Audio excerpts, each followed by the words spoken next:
Brand heeft natuurlijk vele oorzaken. En het is altijd verstandig om na te denken bij wat je aan het doen bent om ook brand te voorkomen.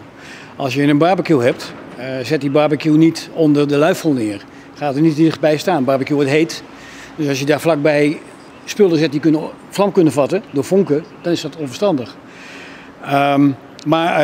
In huis, een van de vele brandoorzaken op dit moment zijn accu's van apparaten, van telefoons.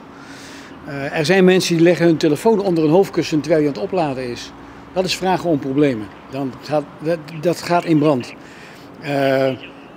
Zorg dat een telefoon die opgeladen wordt, of een tablet of een laptop die opgeladen wordt, altijd koel ligt, dat die kan ventileren, dat die kan afkoelen.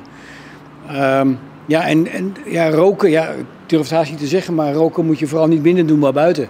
Want als je binnen rookt en je gooit je peukje in een afvalemmer, dat is een van de oude bekende oorzaken van brand.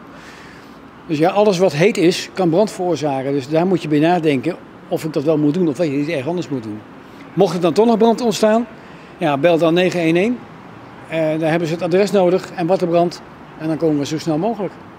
Nou, voor de uitrukdienst, voor de repressieve dienst, de mannen die hier met deze auto's moeten werken, komen wij een man of 20, 25 tekort. Daarvoor willen wij elk jaar 12 mensen werven en opleiden tot basismedewerker brandzorg.